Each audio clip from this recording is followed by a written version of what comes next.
ఓం నమో నారాయణాయ. వారాహి అమ్మకు నమస్కారం చేసుకుంటూ, అమ్మవారి దయ, ఆమె చల్లని చూపులు మనందరిపై ఉండాలి అని చెప్పి మనస్ఫూర్తిగా కోరుకుంటూ ఈరోజుటి వీడియో స్టార్ట్ చేస్తున్నానండి. ఇక ఈరోజు వీడియోలో వారాహి అమ్మవారు మనకు అందించేటువంటి వాగ్దానం ఏంటి అనేది తెలుసుకునే ముందుగా శ్రీ వారాహి అమ్మవారి ఆశీస్సులతో జ్యోతిష్యం చెప్పబడను. గురూజీ సిద్ధాంతి సీతారామరాజు గారు. Phone number 9005562440. ఇప్పటి వరకు మీరు ఎన్నో చోట్ల జ్యోతిష్యం చెప్పించుకొని ఉంటారు. మీరు కోరుకున్న మార్పులు మీ జీవితంలో జరగలేదని మీరు అసంతృప్తితో ఉంటారు.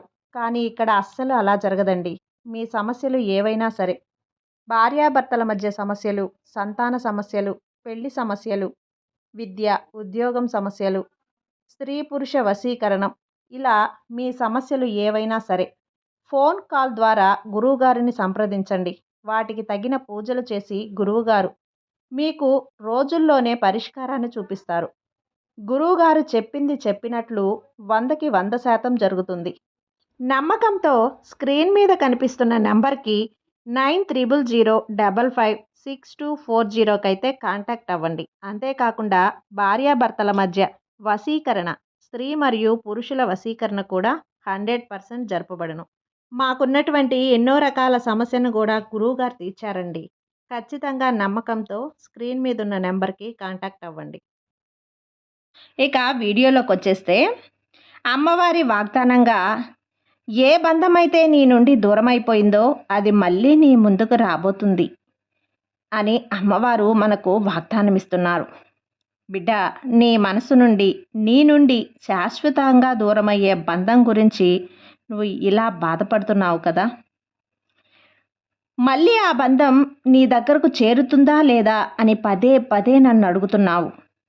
మరి ఈరోజు అమ్మవారి వాగ్దానంగా ఒక మంచి మాటను నీకు చెప్పబోతున్నానమ్మా. దీని ద్వారా నీ మనసులో ఉన్న భారం అంతా కూడా దూరమైపోతుంది. నిన్ను ఎవరైతే అవహేళన చేసి వెళ్ళిపోయారో వారు మళ్ళీ తిరిగి అలాగే నీ మనసుని అర్థం చేసుకుంటారా లేదా తిరిగి నీ దగ్గరకు వస్తారా లేదా, నా గొప్పతనం వాళ్ళకి తెలిసేలా చెయ్యి అని నన్ను అడుగుతున్నావు కదమ్మా. నీ వెంటే ఉండేవారు, నిన్ను నమ్మిన వారు నీ గురించి ఎప్పుడు కూడా ఆలోచిస్తారా లేదా అని మన మనసుకి అనిపించడం సహజమే తల్లి. అయితే ఈ విధమైనటువంటి ఆలోచనలు నువ్వు మాత్రమే చేస్తే చాలదు కదా, ఎదుటి వ్యక్తులు కూడా చేయాలి. వాళ్ళైతే ఈరోజు ఈ సందేశం ద్వారా నీ మనసు నిండా సంతోషాన్ని నింపడానికే వారాహి అమ్మని ఈ వాగ్దానాన్ని నీ ముందుకు తీసుకొచ్చాను. మనం ఎవరి గురించి అయితే మనకు దూరం అయ్యారని చెప్పి మనం బాధపడుతూ ఉంటామో వాళ్ళు నిన్ను అపార్థం చేసుకున్నారని ఇన్ని రోజులుగా నువ్వు బాధపడుతున్నావు. ఇక నుంచి నువ్వు బాధపడాల్సిన అవసరం లేదు బిడ్డ. నీకు కావలసిన ఆనందాన్ని, నువ్వు పోగొట్టుకున్న సంతోషాన్ని తిరిగి నీకు అందిస్తానమ్మా. నా మీద నమ్మకంతో ఇది పూర్తిగా విను. నిశ్చయంగా సంతోషంగా ఈరోజు నీకు గడుస్తుంది. నువ్వు ఇప్పుడు ఏం చేస్తున్నావో తెలుస్తుందా?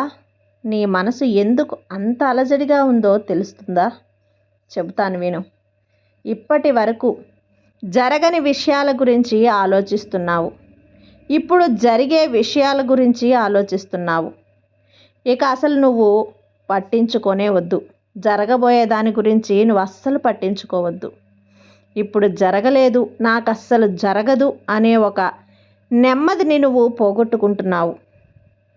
నీ చుట్టూ జరిగే వాటిని నువ్వు చూడడం లేదు తల్లి, పట్టించుకోవడం కూడా లేదు. ఒక్కసారి నా కోసం ఎవ్వరూ లేరు, ఒక్కసారి నా కోసం ఎవ్వరూ ఏం చేయటం లేదు, నా బంధం నా నుండి దూరమైపోయింది, నా నుండి దూరమైపోయిన బంధం తిరిగి నా దగ్గరకు చేరదా అనే ఒక ధోరణిలో, ఆలోచనలో అట్లాగే ఉండిపోయావు. నీ నిష్ఠూరాలన్నీ కూడా నువ్వు పోతూ ఉన్నావు కదా. ఇప్పుడు చెప్పేది కొద్దిగా ఓపికగా విను. నీ చుట్టూ ఉన్న పువ్వులను చూస్తున్నావు కదా. పువ్వులను చూస్తున్నప్పుడు మనసు ప్రశాంతంగా ఉంది కదా. ఆ పువ్వులు నీ కోసం పూసాయి. ఈ రుచిగల పండ్లన్నింటినీ ఇదివరకు నువ్వు రుచి చూస్తున్నావు కదా. ఈ పువ్వులు, కాయలు ఈ రుచిగల పండ్లన్నింటినీ ఇదివరకు రుచి చూసి ఉన్నావు కదా. వీటన్నింటినీ నీ ఆనందం, ఆరోగ్యం కోసమే కదమ్మా.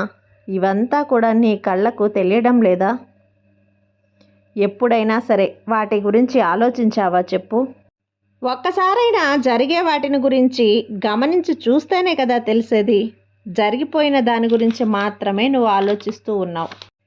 నువ్వు ఓడిపోతున్నానని బాధపడుతున్నావు. నీ బంధం నీ నుంచి దూరమైపోయిందని నువ్వు బాధపడుతున్నావు. నువ్వు ఓడిపోతున్నావని, నీ బంధం దూరమైందని అలా ఆలోచిస్తూ కూర్చుంటే ఎలా జరుగుతుంది చెప్పు? ఎందుకు చెప్పు? అసలు ఎందుకు నువ్వు ఓడిపోతున్నానని ఒక్కసారైనా ఆలోచిస్తున్నావా?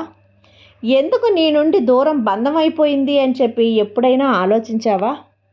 ఒక్కసారి ఆలోచించుకో. మనశ్శాంతిగా కూర్చొని అమ్మ ముందు మనసు నిమగ్నం చేసి ఒక్కసారి ఆలోచించుకో, నీ నుంచి ఏం తప్పు జరిగిందో. ఎందుకంటే ఈ లోకం అంటే భయం నీకు. నీ బంధాన్ని చూస్తే నీకు భయం. ఆ భయమే నిన్ను ఓడిపోయేలా చేసింది. నీ నుండి ఆ బంధం దూరం అయ్యేలా చేసింది. ఇది జరుగుతుందా లేదా, ఈ బంధం నాకు సరైనదా కాదా అని నువ్వు ఆలోచిస్తూనే ఉన్నావు, బాధపడుతూనే ఉన్నావు. అలా అనుకుంటూ ఉంటే ఓటమి కాక ఇంకేం వస్తుంది? నీ నుండి బంధం దూరం అవడం కాక ఇంకేం మిగులుతుంది నీకు? అలా ఎన్నిసార్లు నీకు నా వాక్కు ఇచ్చినా కూడా నన్ను నమ్మడం లేదు.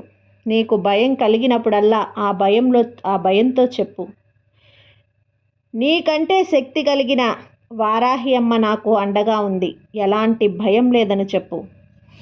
భయానికి ఈ వారాహి అమ్మను చూస్తే భయం. చెప్పు బిడ్డ, నేనెప్పుడూ చెప్పేదే చెప్తున్నాను, చెప్పు. భయం, దిగులు అనేవి నీకెప్పుడూ ఉండకూడదు. ఇవన్నీ నీ ఎదుగుదలకు అడ్డంకులవుతాయి. భయం ఎక్కువైతే ప్రశాంతత పోతుంది. ప్రశాంతత పోతే పూర్తిగా సంతోషం పోతుంది. కాలం చాలా విలువైనది. జరిగిపోయిన దాని గురించి ఆలోచించి కష్టంతో భయపడుతూ కాలాన్ని వృధా చేయకు. మళ్ళీ మళ్ళీ చెప్తున్నాను, నువ్వు పోగొట్టుకున్న ప్రశాంతతను తిరిగి నీకు ఇస్తాను. ఆ తరుణం అతి త్వరలో వస్తుంది.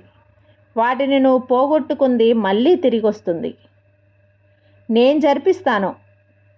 ఈ వారాహి అమ్మ మీద నమ్మకంతోనే ఉండు. అమ్మ మీద భారాన్ని మోపు. అమ్మని నమ్ము. అమ్మ దగ్గర కూర్చొని అమ్మ నామస్మరణ చెయ్యి. నన్నే తలుస్తూ ఉండు. నీలోని ధైర్యాన్ని వెలికి తీస్తాను. భయాన్ని పారద్రోలుతాను. నీకు శత్రువుగా మారినటువంటి ఆ భయాన్ని నీ నుండి దూరంగా పారిపోయేలా చేస్తాను.